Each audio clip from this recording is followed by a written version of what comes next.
नमस्कार। जनमानस पर क्लिक कर चुके हैं आप। इस पार न उस पार हम करते हैं आर पार। हमारे खास कार्यक्रम पॉलिटिकल चर्चा में आपका स्वागत है। हमारे साथ वरिष्ठ पत्रकार सुनील वर्मा जुड़े हुए हैं। सुनील वर्मा जी, आपका इस खास कार्यक्रम में आपका स्वागत है। धन्यवाद। हमारा आज का सब्जेक्ट है या मुद्दा है ये कि कांग्रेस दिल्ली चुनाव के बाद अलग तेवर में दिख रहा है। कांग्रेस के नेता चाहे राहुल गांधी हों या फिर कोई और, उनके तेवर बिहार को लेकर काफ़ी तल्ख हो गए हैं। 2 बार दिल्ली चुनाव के बाद 2 बार राहुल गांधी बिहार दौरे पर आ चुके हैं। मल्लिकार्जुन खड़गे बिहार दौरे पर आ चुके हैं। वहीं उन्होंने एक नया प्रभारी नियुक्त किया है, कृष्णा अलावारू। वो कई बार बिहार का दौरा कर चुके हैं, लेकिन आरजेडी नेताओं में से किसी भी नेताओं के साथ उनकी मुलाकात नहीं हुई है। यहाँ बिहार की राजनीतिक गलियारों में इस बात की चर्चा है कि कांग्रेस प्रेशर पॉलिटिक्स कर रही है और सीटों को लेकर दबाव बना रही है। वहीं जब राहुल गांधी आए थे उसी वक्त यह तय हो गया था आरजेडी के कार्यकारिणी की बैठक में कि महागठबंधन की तरफ से सीएम का चेहरा तेजस्वी यादव होंगे। लेकिन उसके बाद से जब से कृष्णा अलावारू आए हैं, कांग्रेस के जो बिहार के नेता हैं, उनके तेवर भी काफ़ी तल्ख हैं। कल उनके एक विधायक ने कह दिया कि महागठबंधन में सीएम कैंडिडेट राहुल गांधी मल्लिकार्जुन खड़गे तय करेंगे। इसी बात पर आज हम लोग डिस्कशन करेंगे, चर्चा करेंगे। तो सुनील वर्मा जी, बताइए कि कांग्रेस किस तरह का प्रेशर पॉलिटिक्स बिहार में करना चाह रही है और वो किस हद तक जा सकती है। देखिए, कांग्रेस को जो अभी करने जा रही है कांग्रेस या करती हुई दिख रही है, बहुत पहले कांग्रेस को करना चाहिए था। कांग्रेस बहुत देर से सारी चीजें कर रही है। और मैं एक चीज आपको बताना चाहूंगा कि कांग्रेस बिहार में दिल्ली को दोहराने का पूरा प्रयास करेगी। देखिए, ये जो छटपटाहट है ना, कांग्रेस प्रेशर पॉलिटिक्स तो कर ही रही है, हर पार्टी करती है। लेकिन कांग्रेस के लिए ये चीज अभी तक, दिल्ली से पहले तक, कांग्रेस को लग रहा था कि बाकी पार्टियों के साथ मिलकर हम मोदी को और भाजपा को किनारे कर देंगे या हरा देंगे। लेकिन अब कांग्रेस को एक बात समझ में आ गई है कि कितना भी जोर लगा ले, बाकी पार्टियों के साथ मिलकर बीजेपी से पार पाना उनके लिए अभी के समय में कठिन है। कल की बात में नहीं कर सकता। तो कहीं ना कहीं कांग्रेस समझ में आ गई है कि उसे खुद को ही मजबूत करना होगा और खुद को मजबूत करके ही वो आगे बढ़ सकती है। और इसके लिए जो क्षेत्रीय पार्टी है, चाहे बिहार में आरजेडी हो, जेडीयू हो या यू, तो कांग्रेस को ये भी चीज हमेशा अखरता है कि कल, मतलब बीते समय 1990 से पहले बिहार में छत्र राज रहा है कांग्रेस का। अगर बीच में 3 साल जो है 1977 से हटा दे, जिसमें जनता दल का शासन था, तो कांग्रेस इस चीज को समझ रही है कि बिहार में अगर हमें फिर से उभरना है तो लड़ना होगा। और मतलब इसको ऐसे भी कहें कि हाथी अभी तक इस मुगालते में था कि भाई चलो गधे घोड़ों पे बैठकर जो है उसके सहारे हम नैया पार लगा लेंगे। लेकिन अब हाथी को समझ में आ गया है कि हाथी गधे घोड़ों के सहारे नैया पार नहीं कर सकता, बल्कि गधे घोड़े ही उस हाथी को सहारा बनाकर नैया अपना आगे बढ़ा रहे हैं। इसलिए हाथी अब अलग होने के लिए परेशान है। मतलब कांग्रेस जो है चाह रही है कि दो फायदे होंगे अगर कांग्रेस अलग होकर लड़ती है। अगर अलग होकर लड़ती है तब मैं कह रहा हूं, पहला कि इसका संगठन फिर से जमीनी, देखिए पुराना, कांग्रेस पुरानी पार्टी है, इसके संगठन अभी भी नहीं है, ऐसा नहीं कर सकते, जो भी मृत प्राय ही कर ले, लेकिन ढांचा तो है।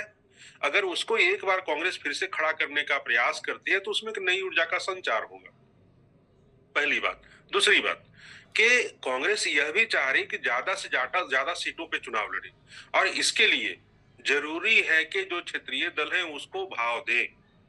लेकिन क्षेत्रीय दल भी बहुत बहुत घाघ किस्म के हैं। उन्हें भी पता है कि जब हम कांग्रेस को भाव देंगे तो हम अपने अस्तित्व पे ही कुल्हाड़ी मार लेंगे।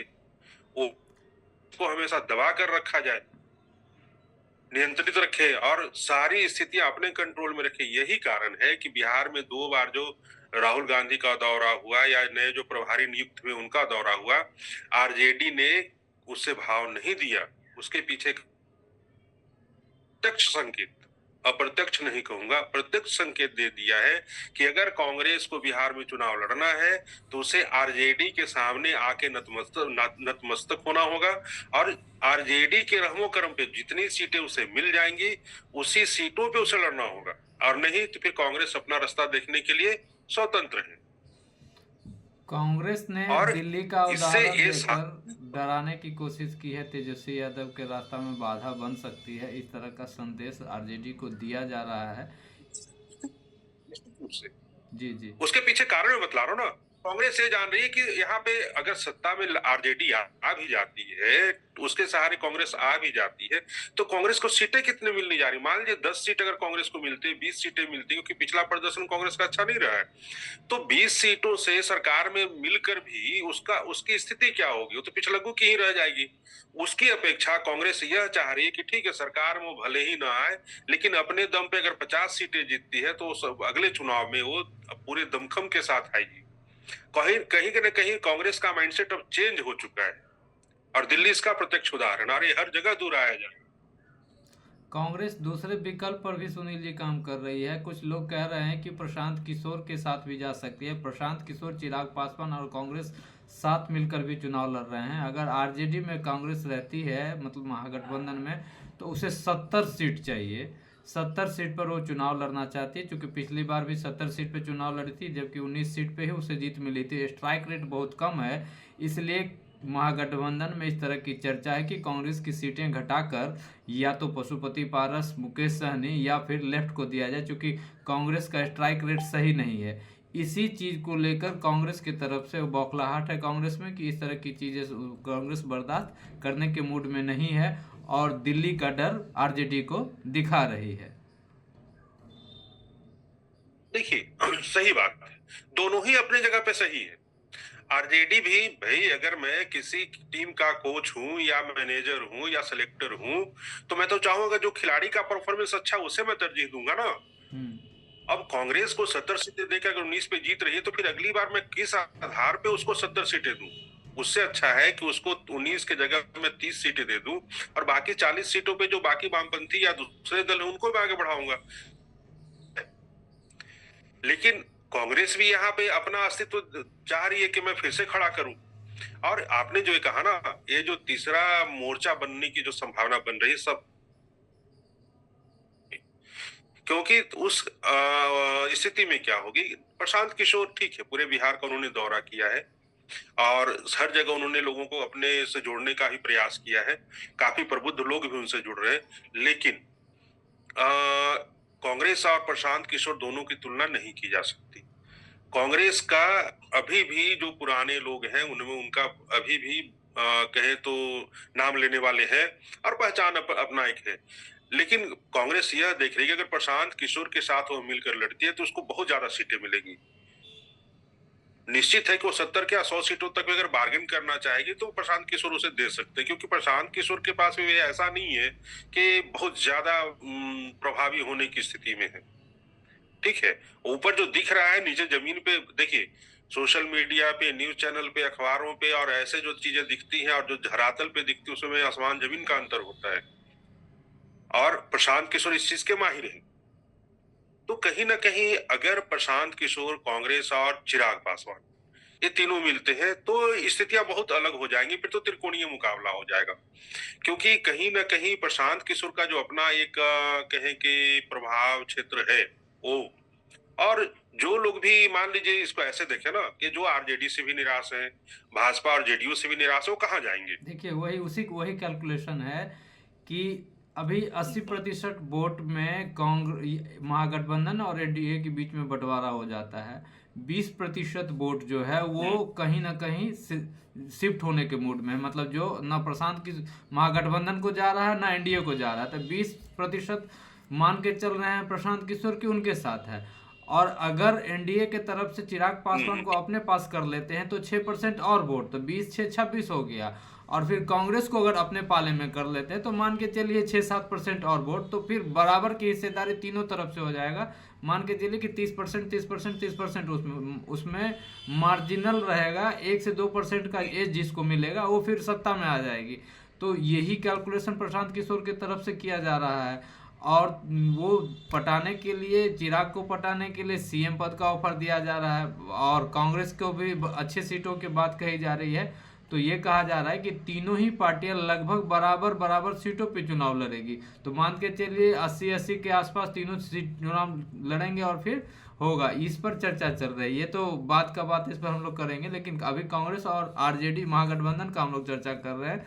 उसमें ये है कि कांग्रेस दिल्ली चुनाव के बाद लगातार अलग अलग तरीके से आरजेडी पर दबाव बना रही है। उसी रणनीति के तहत प्रियंका गांधी चाहती हैं कि बिहार में पप्पू यादव और कन्हैया कुमार ये दोनों कांग्रेस के लिए खुलकर बैटिंग करें और कांग्रेस का जनाधार, कांग्रेस का वोट बैंक मजबूत करें। जबकि उनको पता है, कांग्रेस के सभी नेताओं को पता है कि कन्हैया कुमार और पप्पू यादव को लालू यादव बिल्कुल भी पसंद नहीं करते हैं। तब इस रणनीति पर काम करें, मतलब कहीं ना कहीं वो प्लान बी पर भी कांग्रेस आगे बढ़ रही है। आपने सही कहा। देखिए, तुलसीदास रामचरितमानस में कह गया है, भय बिनु होहि न प्रीति। इन्हें पता है, कांग्रेस को एक चीज पता है कि अगर आरजेडी से अच्छे से मान मनोबल से बात करेंगे तो आरजेडी मानने वाली नहीं है। जब तक उसे भय नहीं दिखाया जाए कि भाई हम अकेले भी लड़ सकते हैं, और उससे जो सबसे ज्यादा डैमेज आपको होगा, क्योंकि कांग्रेस जो है कभी भी बीजेपी का या जेडीयू के वोट बैंक में सेंध नहीं लगा पाएगी। वो जो भी वोट काटेगी वो आरजेडी के खेमे का ही कटेगा, जो कि कांग्रेस का परंपरागत वोट रहा है। कांग्रेस अलग लड़ेगी, वो वोट आरजेडी से हटेगा। तो ये भय इसलिए दिखाया जा रहा है कि भाई या तो तुम मुझे सम्मानजनक सीट दो मेरी आकांक्षा के अनुरूप, या फिर मैं अलग भी लड़ सकता हूं। और इससे दो चीजें हैं, पहला आरजेडी भी एक बार दबाव में आ सकती है, और दूसरा कांग्रेस का जो संगठन है जिसके बारे में पहले कह रहा था, कहीं ना कहीं उसमें एक भाई नेता है तो चुनाव लड़ने के लिए ललायित रहता है। अगर उसे लगेगा कि नहीं कांग्रेस अलग से लड़ने के मूड में आ रही है, तो जो भी नेता कांग्रेस के हैं अपने अपने विधानसभा क्षेत्र में तो रेस हो जाएंगे। तो इससे कांग्रेस को कहीं ना कहीं यह भी एक चीज मिलता है, बल मिलता है इस बात को कि भाई अगर उसे लगेगा कि नहीं हमारे जो कार्यकर्ता है और नेता है वो जोश में है और पब्लिक का भी सपोर्ट हमारी ओर आ सकता है, तो फिर अकेले भी लड़ने में कांग्रेस कभी भी संकोच नहीं करेगी। इस चुनाव को ये समझ ले कि चलो इस चुनाव को हम हारने के लिए लड़ रहे हैं, लेकिन अगले चुनाव में हम जीत कर आएंगे, क्योंकि अपने बल पे लड़ेंगे। तो आरजेडी के लिए दोनों ही तरह से देखे तो खतरे की घंटी है। खतरे की घंटी इसलिए कह रहा हूं कि अगर कांग्रेस अलग लड़ी तो आरजेडी को बहुत ज्यादा डैमेज होगा, और अगर साथ में लड़ी तो आरजेडी जान रही है कि फिर ये जो सीटें दी जाएगी, कांग्रेस उस अनुरूप प्रदर्शन अगर नहीं दोहरा पाई तो फिर उसकी सरकार अगली बार बनेगी, इसकी संभावना थोड़ी सी मतलब निश्चित की धूमिल होगी। बिल्कुल बिल्कुल बिल्कुल सही कह रहे हैं। कांग्रेस अब पिछलग्गू बन के चुनाव नहीं लड़ना चाहती है कहीं भी, चाहे वो बिहार हो या किसी और। ए टीम बी टीम नहीं बनना चाहती है अपने गठबंधन में, ए टीम बनना चाहती है। इसकी कश्मकश दिल्ली चुनाव के बाद देखने को मिली है, और कांग्रेस अपने संगठन को मजबूत कर फिर चुनाव में जाना चाहती है अगले बार। ये लॉन्ग टर्म प्लान हो सकता है जो सही मायने में सही भी होगा, क्योंकि एक राष्ट्रीय पार्टी को किसी क्षेत्रीय पार्टी पर निर्भर रहना कहीं से ठीक नहीं है क्या? हाँ, यही इसी बात को मैं शुरू भी कर रहा था कि कांग्रेस को एक चीज समझ में आ गया कि भाई कांग्रेस पहले ये सोचकर चल रही थी। देखिए कांग्रेस का पतन कहां से शुरू हुआ, जब यूपी इलेक्शन में बीएसपी ने कांग्रेस को कम सीटें दी, कांग्रेस ने सीटें स्वीकार की और चुनाव लड़ा, वहीं से कांग्रेस का पतन शुरू हुआ। क्योंकि क्षेत्रीय दलों को एक चीज समझ में आ गया था कि अगर बीएसपी कांग्रेस को कम से कम सीटों पे रोक सकती है और उसको झुकने के लिए मजबूर कर सकती है, तो फिर कोई भी कर सकता है। और वही चीजें हर जगह दोहराई गई। कांग्रेस को एक चीज समझ में अब आ रहा है, हालांकि इसको बहुत पहले आ जाना चाहिए था, कि भाई जो भी क्षेत्रीय दल आज हैं, चाहे यूपी हो, बिहार हो या अदर स्टेट्स में, वो सभी कहीं ना कहीं कांग्रेस के वोट बैंक पे ही खड़े हुए हैं। क्योंकि यूपी में भी अगर देखें तो एक छत्र राज रहा है कांग्रेस का, मुलायम सिंह यादव के पहले। तो कांग्रेस को एक बात समझ में आ रही कि जब तक ये क्षेत्रीय पार्टी, देखिए भाजपा ने, आपको याद होगा एक बार जगत प्रकाश नड्डा ने ही बोला था कि भाजपा धीरे धीरे क्षेत्रीय दलों को खत्म कर देगी। उसके पीछे कारण यह है कि क्षेत्रीय दल जो राष्ट्रीय दल है उनके लिए कहीं ना कहीं रोड़ा है, क्योंकि जो भी क्षेत्रीय दल है वो बार्गेनिंग करते हैं और जो भी राष्ट्रीय नेतृत्व है उसको परेशान करने का भी प्रयत्न करते हैं, क्योंकि उन्हें अपनी मांगे मनवानी रहती है और कहीं ना कहीं एक राजनीतिक जो कहे महत्वाकांक्षा रहती है कि नहीं भाई हम तो दबा कर ही रखेंगे, हमारे इशारे पे ही आपको काम करना होगा या हमारी बातें माननी होंगी। तो राष्ट्रीय दलों को लगता है कि भाई ये जो है ना कहीं ब्लैकमेलिंग वाली जो बात हो जाती है, इससे वो बचना चाहते हैं। तो कांग्रेस भी अभी,